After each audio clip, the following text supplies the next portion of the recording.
সুপ্রিয় শিক্ষার্থীবৃন্দ, কেমন আছো তোমরা? আশা করি সবাই মিলে তোমরা ভালো আছো।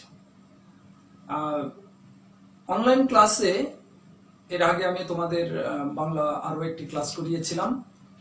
আজকেও আমি তোমাদের সামনে আরো একটি অনলাইন ক্লাস উপস্থাপন করছি। আজকে মূলত আমরা দশম শ্রেণীর বাংলা প্রথম পত্র থেকে আরো একটি কবিতা পড়ব। তো শুরুতেই তোমাদের সবাইকে আমি স্বাগত জানাচ্ছি। যেহেতু এটা অনলাইন ক্লাস, তাই আমার স্কুলের ছাত্র ছাড়া যারা দূর দূরান্ত থেকে তোমরা এই অনলাইন ক্লাস উপভোগ করছো, তোমাদের আমি আমার পরিচয় দিয়ে নিচ্ছি। আমি আসাদুল ইসলাম আসাদ, আইসিটি শিক্ষক, রামকৃষ্ণপুর এম এ জলিল উচ্চ বিদ্যালয়, হরিরামপুর, মানিকগঞ্জ। তো সুপ্রিয় শিক্ষার্থীবৃন্দ, আমরা মূলত আজকে বাংলা প্রথম পত্র ক্লাস করব। আজকে একটি কবিতা পড়ব। তার আগে আমরা কিছু স্ক্রিনে কিছু ছবি দেখে নেব। আমরা স্ক্রিনে কিছু ছবি দেখে নেব, আর এই ছবিগুলো দেখে আমরা আজকের পাঠ শিরোনামে চলে যাব। আমরা ছবিতে কি দেখতে পাচ্ছি যে একটা চারা রোপণ করা হচ্ছে, মানে ছোট একটা বিষয় থেকে একটা তার প্রাণের সঞ্চার ঘটছে। ছবিতে এরকমই দেখতে পাচ্ছি। আমরা আরো একটি ছবি দেখব। এখানে আমরা দেখতে পাচ্ছি যে একটা উচ্ছ্বাস, একটা প্রাণ ভরে একটা যে আনন্দের যে বিষয়টা, সে বিষয়টা এখানে উপলব্ধ, মানে বোঝা যাচ্ছে। তো আরো একটি ছবি আমরা দেখতে পাচ্ছি, যেখানে দেখা যাচ্ছে একটা নতুন গাছ বীজ থেকে একটা প্রাণের সঞ্চার ঘটছে। এই ছবিতে আমরা সেটা দেখতে পাচ্ছি। তো শিক্ষার্থী বন্ধুরা, তাহলে আজকে আমাদের পাঠ শিরোনাম হচ্ছে প্রাণ। প্রাণ কবিতা থেকে আমরা আজকে পড়ব। কবি রবীন্দ্রনাথ ঠাকুর, তিনি জন্মগ্রহণ করেছেন 7ই মে 1861 খ্রিস্টাব্দে এবং তিনি মৃত্যুবরণ করেন 7 আগস্ট 1941 খ্রিস্টাব্দে। মূলত তিনি গীতাঞ্জলি কাব্যের জন্য নোবেল পুরস্কার ভূষিত হন। এছাড়াও রবীন্দ্রনাথ ঠাকুর বিভিন্ন ধরনের সঙ্গীত, বিভিন্ন কাব্যগ্রন্থ, কবিতা, নাটক ইত্যাদি, ছড়া ইত্যাদি বিভিন্ন বিষয়ে তিনি বিভিন্ন ধরনের লেখা তিনি রচনা করেছেন। আর আজকের এই প্রাণ কবিতা যদি পড়ি, তাহলে আমরা যে বিষয়গুলো জানতে পারবো সেটি হচ্ছে কবির পরিচিতি। তো আমরা জানলামই, কবির পরিচিতি জানতে পারবো। কবিতাটি খুব শুদ্ধ এবং সুন্দরভাবে উচ্চারণ করে আমরা আবৃত্তি করতে পারবো। পাশাপাশি প্রাণ কবিতার যে তাৎপর্য সেটি আমরা তুলে ধরতে পারবো। তারপরে প্রাণ কবিতার যে মূল ভাব সেটি আমরা মোটামুটি প্রকাশ করতে পারবো। তাহলে আমরা চলে যাচ্ছি সরাসরি কবিতায়। আমরা স্ক্রিনে কিছু ছবি দেখব এবং ছবির সাথে সাথে আমরা শুদ্ধভাবে কবিতাটি আবৃত্তি করার চেষ্টা করব। মরিতে চাহি না আমি সুন্দর ভুবনে, মানবের মাঝে আমি বাঁচিবার চাই। এখানে আমরা বুঝতে পারছি যে এত সুন্দর একটা পৃথিবী, এখানে শুধু কবি কেন, কেউই কখনো মরতে চান না। কারণ এত সুন্দরভাবে সাজানো গোছানো এই পৃথিবীটা, যেখানে প্রত্যেকটা মানুষই মানুষের সাথে, প্রকৃতির সাথে সুন্দরভাবে বেঁচে থাকার জন্য তার সে জীবনের শেষ পর্যন্ত সে আপ্রাণ চেষ্টা করে যায়। তাই কবিও সমস্ত মানুষের সাথে সুর মিলিয়ে বলেছেন, মরিতে চাহি না আমি সুন্দর ভুবনে, মানবের মাঝে আমি বাঁচিবার চাই। এরপরে আমরা আরো পরবর্তী লাইন আমরা দেখতে পাচ্ছি, এই সূর্য করে পুষ্পিত কাননে, জীবন্ত হৃদয় মাঝে যদি স্থান পাই। অর্থাৎ একই কথাই তিনি বলেছেন যে এত সুন্দর পৃথিবী, এই সূর্য দিয়ে সাজানো পুষ্পিত কাননে, মানে সমস্ত দেশটাই যেন, বিশ্ব জগৎটাই যেন একটা ফুলে ফুলে ভরা বাগান। আর এই এত সুন্দর পৃথিবীতে জীবন্ত হৃদয় মাঝে যদি স্থান পায়, অর্থাৎ এত সুন্দর জীবন্ত প্রকৃতির মাঝে যদি তারা আমাকে গ্রহণ করে, তাহলে আমি সেখানে থেকে যেতে চাই। আমি এত সুন্দর পৃথিবী থেকে কখনো মরতে চাই না।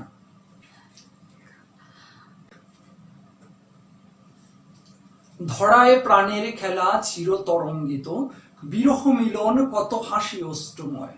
ধরা, এ পৃথিবী, এতে পৃথিবীতে কত ধরনের বিচিত্র মানুষ, কত ধরনের বিচিত্র কর্মকাণ্ড, কত ধরনের বিচিত্র খেলা, চিরতরঙ্গিত। মনে হচ্ছে যে সবসময় একটা চলমান অবস্থায় রয়েছে, সবসময় একটা ঢেউ যেমন, তরঙ্গ যেমন সবসময় চলতেই থাকে চলতেই থাকে, এই বিশ্ব জগৎটাও ঠিক সব সময় চলমান।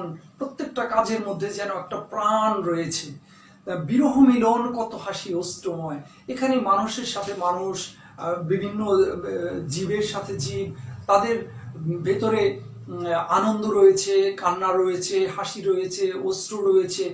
অর্থাৎ বিরহ মিলন ব্যথা, তিনি আনন্দের কথাও এখানে প্রকাশ করেছেন, তিনি এখানে কষ্টের কথাও প্রকাশ করেছেন, বেদনার কথাও তিনি প্রকাশ করেছেন।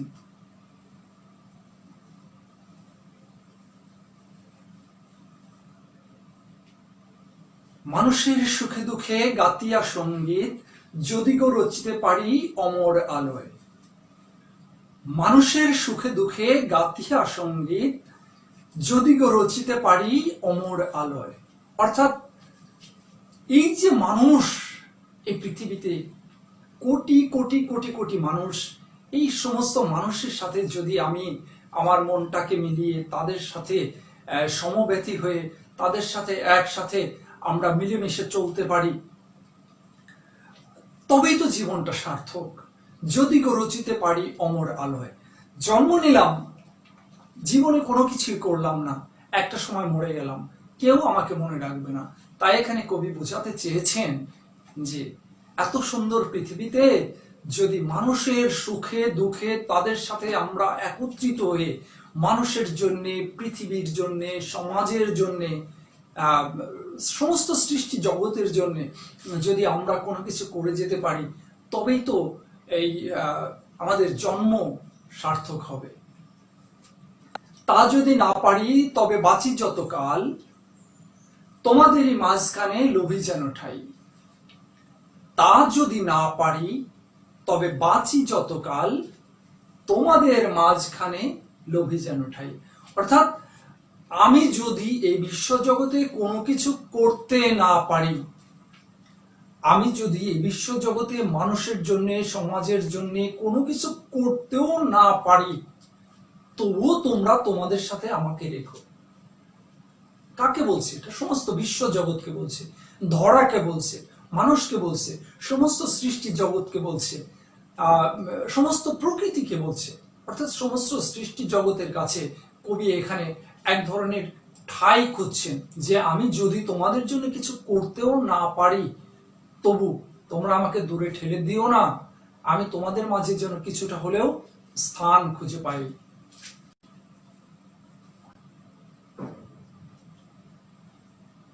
তোমরা তুলিবে বলে সকাল বিকাল, নব নব সঙ্গীতের কুসুম ফোটাই।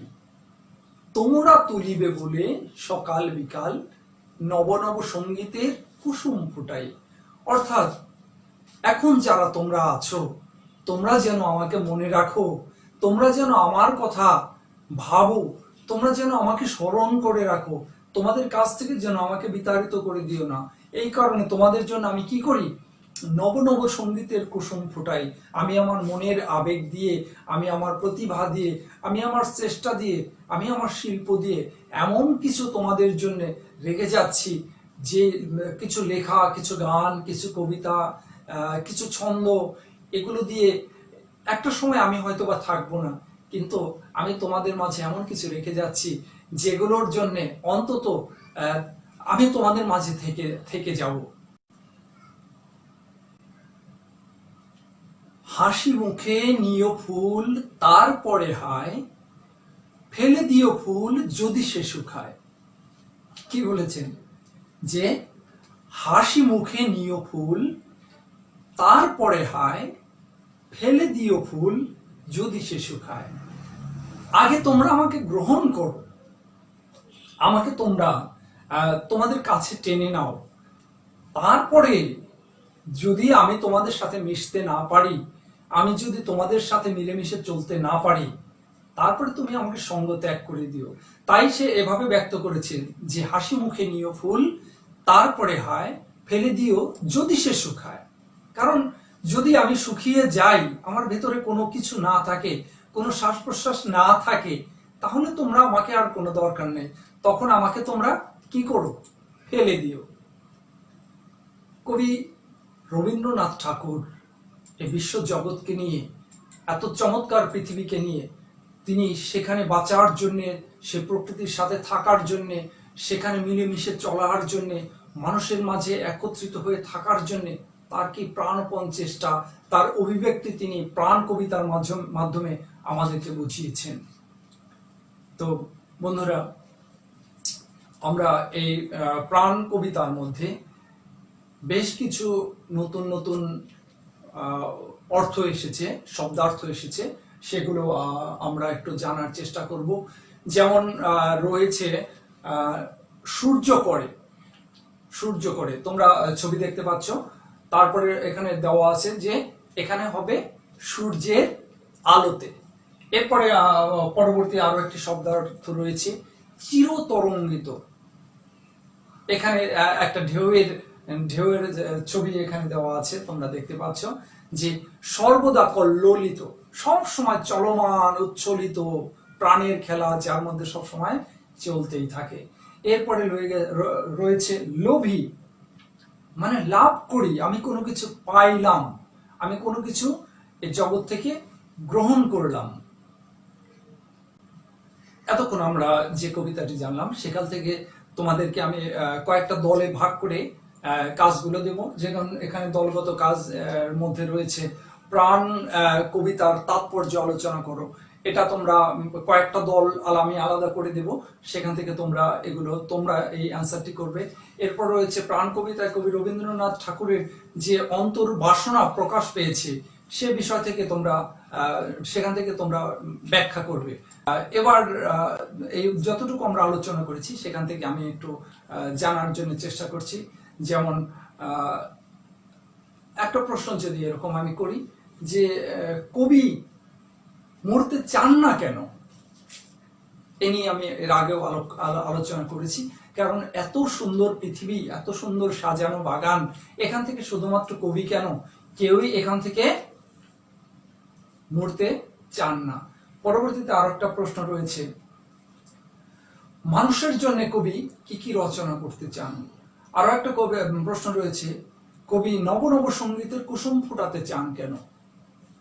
কারণ কোনো একটা প্রতিভা আস্তে আস্তে একটা পর্যায়ে যখন শেষ হয়ে যায়, তখন নতুন কিছু না হলে নতুন প্রজন্মের জন্য সেটি আর চলমান থাকতে চায় না।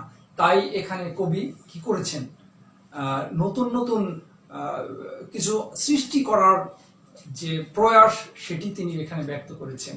যাই হোক, এবার তোমাদের আমি একটা বাড়ির কাজ দিচ্ছি। এখানে হচ্ছে প্রতিটি জীব শেষ মুহূর্ত পর্যন্ত বেঁচে থাকতে চায়। এই উদাহরণের সাহায্যে কথাটি বিশ্লেষণ করবে তোমরা। কি বলেছি আমি, প্রতিটি জীব শেষ মুহূর্ত পর্যন্ত বেঁচে থাকতে চায়। এই কবিতার আলোকে তোমরা এই কথাটিকে ব্যাখ্যা করে বাড়ি থেকে লিখে আনবে। তো বন্ধুরা, সম্পূর্ণ ক্লাসটি আজকেও তোমরা আমার সাথে বিশেষ করে সার্বক্ষণিক থাকার জন্য তোমাদেরকে সবাইকে আমি আরো একবার ধন্যবাদ জানিয়ে আজকের ক্লাস শেষ করছি। ধন্যবাদ সবাইকে। ভালো থাকো, সুস্থ থাকো, সুন্দর থাকো।